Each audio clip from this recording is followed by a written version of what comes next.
আসসালামু আলাইকুম আরহামাতুল্লাহ।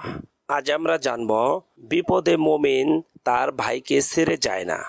আকস্মিক বন্যায় বৃহত্তর নোয়াখালী, কুমিল্লা ও ফেনীর বিস্তীর্ণ অঞ্চল বন্যায় প্লাবিত হয়েছে। বহু মানুষ ঘর ছাড়া হয়েছে। বন্যার পানিতে তাদের বাড়িঘর, গবাদি পশু ও ক্ষেত খামার ভেসে গেছে। নিরাপদ আশ্রয়ের খোঁজে তারা দিক বিদিক ছোটাছুটি করছে। অত্র অঞ্চলের অসংখ্য মাদ্রাসা, মসজিদ ও দ্বীনি প্রতিষ্ঠান বন্যার কারণে ক্ষতিগ্রস্ত হয়েছে।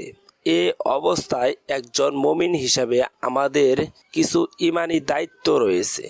প্রথম দায়িত্ব, ক্ষতিগ্রস্ত মানুষের খোঁজ খবর নেওয়া এবং তাদের ব্যথায় ব্যথিত হওয়া। কেননা মহানবী সাল্লাল্লাহু আলাইহি সাল্লাম বলেছেন, পারস্পরিক দয়া, ভালোবাসা ও সহানুভূতি প্রদর্শনে তুমি মুমিনদের একটি দেহের মতো দেখবে।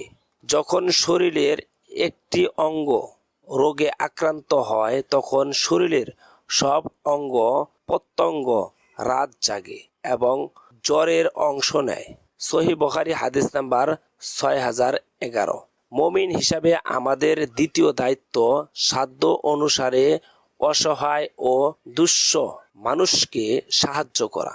মুমিন কখনো মুমিনের বিপদ থেকে নিশ্চুপ থাকতে পারে না।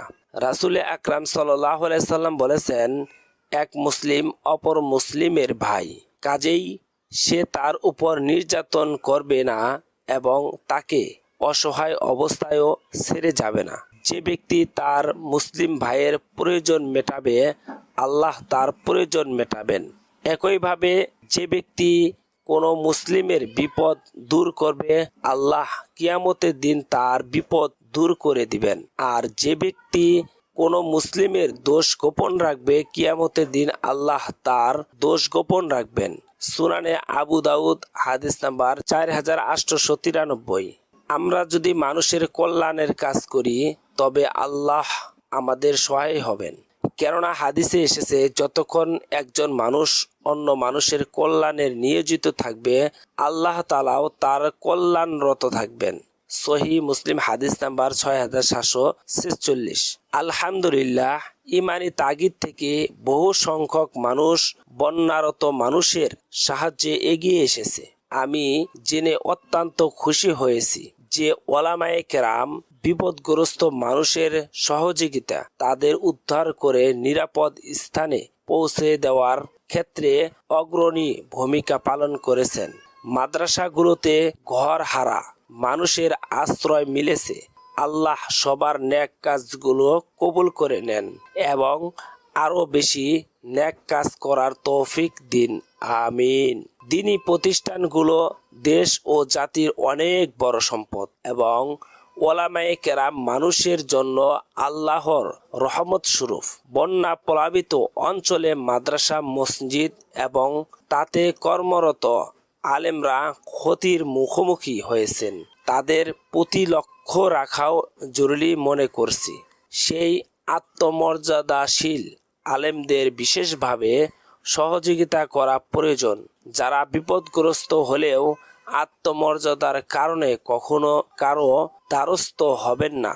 আল্লাহ রাব্বুল আলামিন বলেন, এটা প্রাপ্য অভাবগ্রস্ত লোকদের, যারা আল্লাহর পথে এমনভাবে নিয়োজিত ব্যস্ত যে দেশময় ঘোরাফেরা করতে পারে না। না চাওয়ার কারণে অজ্ঞ লোকেরা তাদের অভাবমুক্ত বলে মনে করে। তুমি তাদের লক্ষণ দেখে চিনতে পারবে, তারা মানুষের কাছে নাছর হয়ে চায় না।